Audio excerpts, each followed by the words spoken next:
नमस्कार। अभी तक अपने मैट्रिक्स और संक्रियाएं पढ़ी और मैट्रिक्स पर अपने 4 संक्रियाएं योग, गुणन, व्यवकलन और अदिश राशि के साथ मैट्रिक्स का गुणन पढ़ा। अब इन संक्रियाओं के अंतर्गत प्रॉपर्टियां क्या क्या है, गुणधर्म क्या क्या है वो देखते हैं। तो सबसे पहले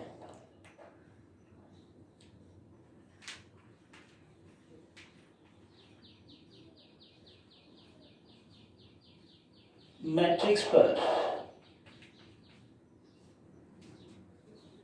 योग संक्रिया के गुणधर्म।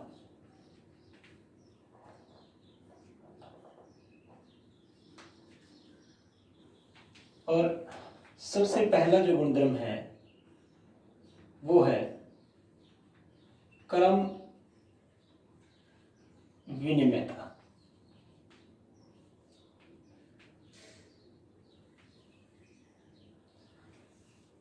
यानी मैट्रिक्स के योग में क्रम बदला जाए तो फर्क पड़ता है कि नहीं पड़ता। तो यदि कोई भी दो मैट्रिक्स है अपने पास, उनका क्रम बदलकर भी योग किया जाए, जैसे मान लीजिए अपने पास दो मैट्रिक्स ए तथा बी हैं, यदि अपने ए प्लस बी करें या बी प्लस ए करें कोई फर्क नहीं पड़ता। यानी मैट्रिक्स योग के अंतर्गत क्रम विनिमयता गुणधर्म का पालन करती हैं। तो अपने लिखेंगे मैट्रिक्स योग संक्रिया के लिए क्रम विनिमयता गुणधर्म का पालन करती है। यानी कोई भी दो समान क्रम की मैट्रिक्स अपने पास ए और बी है तो ए प्लस बी बराबर होता है बी प्लस ए के।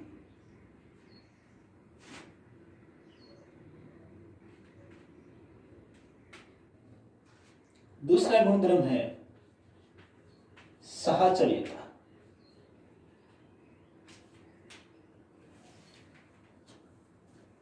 कोई भी अपने पास 3 समान क्रम की मैट्रिक्स ए बी और सी है तो उनके लिए ए प्लस बी पहले ए और बी का योग करें तो अपने पास एक मैट्रिक्स प्राप्त होगी। उस मैट्रिक्स का योग यदि मैट्रिक्स सी के साथ करें तो वो बराबर होगा ए प्लस बी प्लस सी के। यानी ए मैट्रिक्स का योग बी प्लस सी मैट्रिक्स के साथ करें तो वो ए प्लस बी प्लस सी के बराबर होगा। यानी अपने कह सकते हैं कि मैट्रिक्स योग के अंतर्गत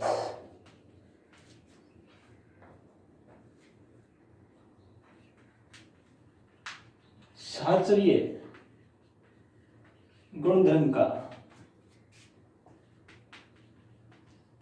पालन करती है।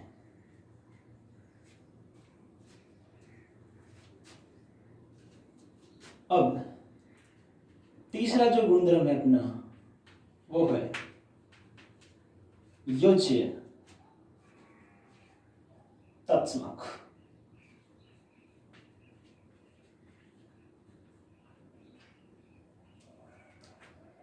देखो तत्समक शब्द का जो अर्थ है ना, तत्समक शब्द का अर्थ होता है उसी के समान। यानी अपने एक ऐसी मैट्रिक्स ढूंढनी जिसका योग किसी भी मैट्रिक्स के साथ कर दिया जाए तो वही मैट्रिक्स अपने को प्राप्त हो जाए। तो यदि अपने शून्य मैट्रिक्स का योग किसी भी मैट्रिक्स के साथ कर दें तो अपने को वही मैट्रिक्स प्राप्त हो जाएगी। यदि अपने पास ए कोई मैट्रिक्स है, यदि उसी क्रम की कोई शून्य मैट्रिक्स का योग उसके साथ करें तो अपने पास ए प्राप्त हो जाएगा। तो अपने कह सकते हैं कि जो शून्य मैट्रिक्स है वो योज्य तत्समक होती है। तो कोई मैट्रिक्स मान लीजिए ए, और मान लीजिए m गुणा n क्रम की है, तो मैं कोई शून्य मैट्रिक्स ले लूं जो m गुणा n क्रम की है और उसके साथ a का योग करूं, या मैं इसे कह दूं कि शून्य मैट्रिक्स का a के साथ योग कर दें। ये बात आपने अभी पढ़ी है, क्योंकि मैट्रिक्स योग संक्रिया के अंतर्गत क्रम विनिमयता गुणधर्म का पालन करती है। a + 0 या 0 + a बराबर होना है, और ये आएगा किसके बराबर? a के बराबर। क्यों? क्योंकि अपने जानते हैं योग में मैट्रिक्स के संगत अवयव जुड़ते हैं, और जीरो मैट्रिक्स में सारे अवयव जीरो होते हैं, तो कोई फर्क नहीं पड़ेगा, तो क्या आ जाएगा? a आ जाएगा। तो जो शून्य मैट्रिक्स है वो योज्य तत्समक होती है। तो अपने क्या लिखेंगे? किसी m गुणा n क्रम की मैट्रिक्स a के लिए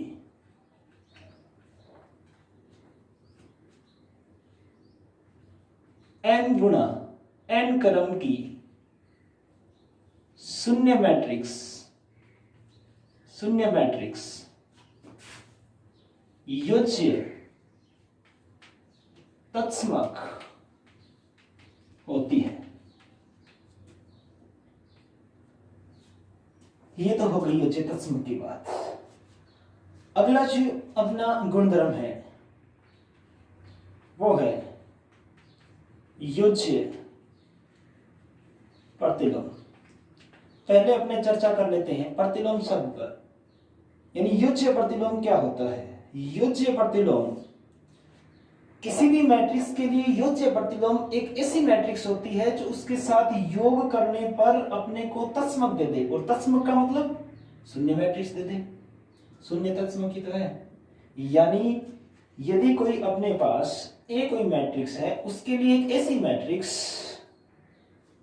जो उसके साथ यदि योग किया जाए तो अपने पास शून्य मैट्रिक्स प्राप्त हो जाए। और अपने जानते हैं कि योग मैट्रिक्स के योग में संगत अवयव जोड़े जाते हैं। यदि कोई अपने पास मैट्रिक्स में अवयव 3 है, तो यदि अपने पास दूसरी मैट्रिक्स में -3 होगा तभी शून्य होगा। तो सीधी सी बात है, a के लिए -a जो है वो जो प्रतिलोम है, क्योंकि तत्समक आएगा। अपने कह देंगे कि किसी मैट्रिक्स a के लिए -a योज्य प्रतिलोम मैट्रिक्स होती है।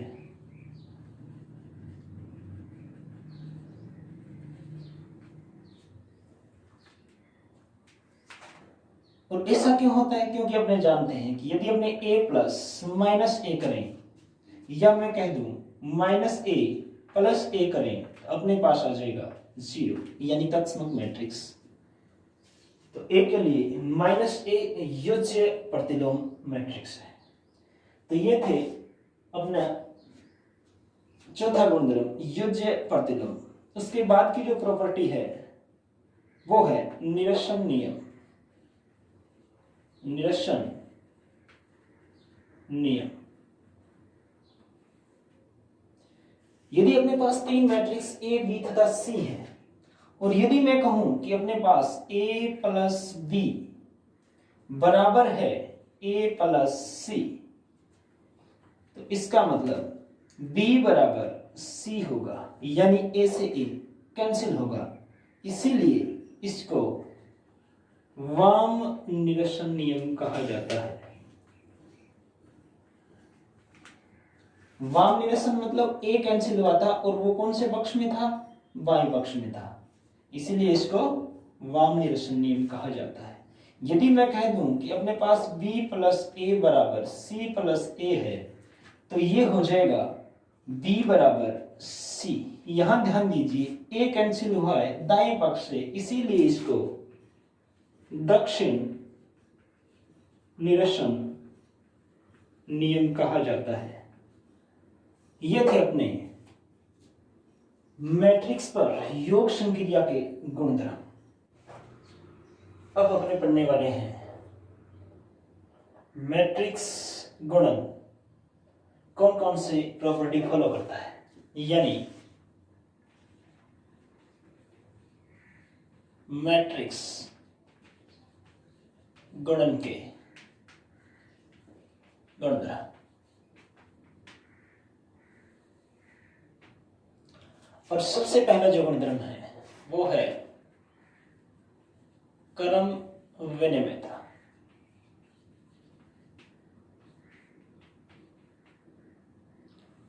यानी मैट्रिक्स का गुणा करते वक्त यदि क्रम बदला जाए तो क्या होगा। तो मैट्रिक्स गुणन सामान्यतः क्रम विनिमयता गुणधर्म का पालन नहीं करता। क्यों नहीं करता, चलिए विचार करते हैं इस पे। इसके लिए मैं 3 स्थितियां बनाने वाला हूं।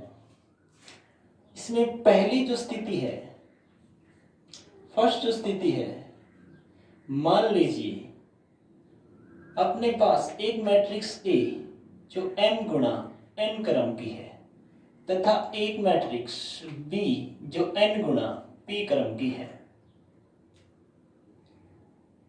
इस स्थिति पे यदि आप गौर करोगे तो यहां मैट्रिक्स का गुणन ए बी परिभाषित है, यानी ए और बी का गुणा हो जाएगा। क्योंकि गुणा के लिए जो विशेष कंडीशन है वो है कि यदि आप ए गुणा बी कर रहे हैं तो ए के स्तंभों की संख्या बी की पंक्तियों की संख्या के बराबर होनी चाहिए। यहां आप गौर करोगे, मैंने ए को लिखा है m गुणा n और बी का जो क्रम लिखा है वो n गुणा p लिखा है। यहां ए के स्तंभों की संख्या n है, बी के पंक्तियों की संख्या जो है वो n है, दोनों बराबर है, तो यहां a और b का गुणा हो जाएगा। ठीक है। अब यदि अपने चर्चा करें बीए पर, तो यदि अपने को बीए ज्ञात करना है तो बी के स्तंभों की संख्या ए के पंक्तियों की संख्या के बराबर होनी चाहिए। बी का क्रम आपने लिखा n गुणा p, ए का क्रम लिखा m गुणा n, तो क्या बीए परिभाषित है? नहीं है। क्यों? क्योंकि बी के स्तंभों की संख्या p, ए के पंक्तियों की संख्या m, p बराबर नहीं है किसके? m के, तो बीए परिभाषित नहीं है। यहाँ ए बी तो परिभाषित है, यानी ए और बी का तो गुणा हो जाएगा, लेकिन बी और ए का गुणा नहीं होगा, तो यहाँ तो क्रम विनिमयता का कोई प्रश्न ही नहीं। अब अगली जो कंडीशन है, यदि मैं कह दूं आपके पास ए m गुणा n तथा b जो है वो n गुणा m है, इस कंडीशन में a और b दोनों परिभाषित है, यानी a और b, ए भी प्राप्त हो जाएगा और b और a की बात करूं तो b a भी प्राप्त हो जाएगा। देखिए कैसे, मैंने यहाँ a का क्रम लिखा n गुणा n, b का क्रम लिखा n गुणा m। यदि मैं ए बी की बात करूं तो a के स्तंभों की संख्या बराबर होनी चाहिए b के पंक्तियों की संख्या के, यानी यहाँ n और यहाँ n बराबर है, मतलब ए बी परिभाषित है। ये हो सकता है। यदि बी ए की बात करें तो बी के स्तंभों की संख्या, और बी के स्तंभों की संख्या थी कितनी? m, क्योंकि बी का जो क्रम था वो n गुणा m था और ए का क्रम था वो m, बी का जो क्रम था n गुणा m, ए का क्रम m गुणा n। यहां ध्यान दीजिए, बी के स्तंभों की संख्या m, ए के पंक्तियों की संख्या के बराबर है, तो बी ए भी परिभाषित है, यानी यहाँ ए बी भी प्राप्त कर सकते हो और बी भी प्राप्त कर सकते हो। अब क्या ए बी बराबर होगा क्या बी ए के? चलिए इस पे चर्चा करते हैं अपने, ए बी बराबर होगा कि नहीं होगा बी ए के। तो इस पे चर्चा करने के लिए आप गौर करें, किन्हीं भी दो मैट्रिक्स ए और बी का यदि आप गुणा कर रहे हो तो जो आपको मैट्रिक्स प्राप्त होती है उसका जो क्रम होता है वो पहली जो मैट्रिक्स ले रहे हो उसकी पंक्तियों की संख्या उसमें पंक्तियां आती हैं, और जो दूसरी मैट्रिक्स में स्तंभ होते हैं उतने ही उस मैट्रिक्स में स्तंभ आते हैं।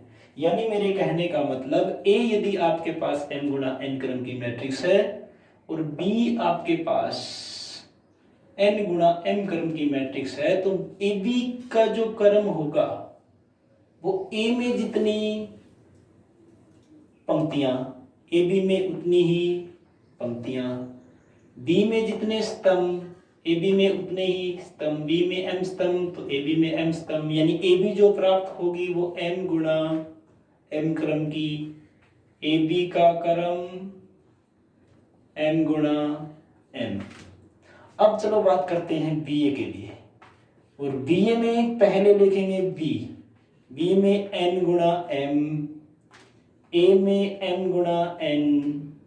यदि मैं बीए के क्रम की बात करूं, यदि अपने बीए के क्रम की बात की जाए तो मैंने कहा दो मैट्रिक्सों का गुणा आप करते हो, उसका क्रम किस प्रकार होता है कि इसका जो क्रम है वो पहली जो मैट्रिक्स है उसकी तो पंक्तियां और दूसरी जो मैट्रिक्स है उसके स्तंभ। पहली मैट्रिक्स की पंक्ति इसमें कितनी n पंक्तियां, इसमें कितने स्तंभ n स्तंभ, तो बीए का जो क्रम होगा वो कितना होगा n गुणा n, बीए का क्रम n गुणा n। तो यहां ध्यान देंगे ए बी का क्रम m गुणा m, बीए का क्रम n गुणा n, तो इसका मतलब ए बी बराबर नहीं है किसके, बीए के। ए बी बराबर नहीं है बीए के, क्योंकि दो मैट्रिक्स बराबर होने के लिए उनका क्रम बराबर होना आवश्यक है और उनके संगत अवयव भी बराबर होने चाहिए। तो यहाँ क्रम बराबर नहीं है तो इसलिए ए बी बराबर नहीं है किसके, बीए के। अब तीसरी जो कंडीशन है, अपनी तीसरी कंडीशन पर चर्चा करते हैं।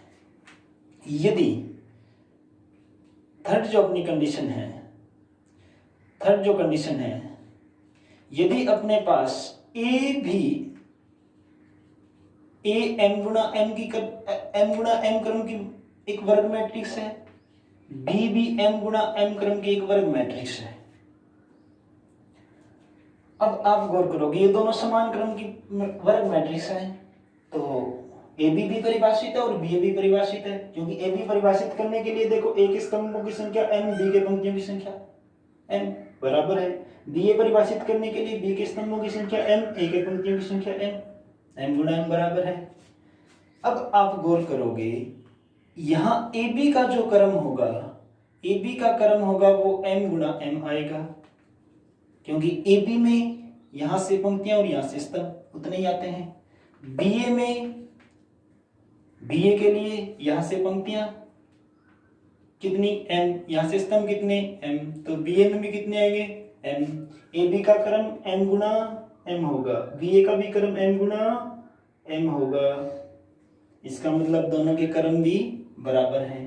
तो क्या संगत अवयव बराबर हो जाएंगे क्या? चलिए एक उदाहरण लेके देखते हैं। मान लीजिए आपके पास ए कोई मैट्रिक्स 1 2 3 4 ये मैट्रिक्स है, तथा बी मैट्रिक्स मान लीजिए 1 1 1 1। आसान सी मैट्रिक्स लिया ताकि गुणा करने में आसान हो जाए। यदि मैं ए बी ज्ञात करूं, यानी ए गुणा बी ज्ञात करूं, तो अपने पास आ जाएगा 1 2 3 4 1 1 1 1। तो ए बी अपने पास आएगा 1 गुणा 1 1, 2 गुणा 1 2। गुणा बहुत ही महत्वपूर्ण है। गुणा आपने पढ़ा था कि ए बी का गुणा करना है तो पहले ए की पंक्ति लेंगे, पहले फिर बी का स्तंभ और दोनों के संगत अवयवों का गुणा करके जोड़ेंगे। यहां अपने पास आएगा 1 गुणा 1, पहली पंक्ति दूसरा स्तंभ, 1 गुणा 1 1, 2 गुणा 1 यानी 2। फिर दूसरी पंक्ति पहला स्तंभ 3 गुणा 1 3, 4 गुणा 1 4, दूसरी पंक्ति दूसरा स्तंभ 3 गुणा 1 3, 4 गुणा 1 4। तो ए बी अपने पास आ जाएगा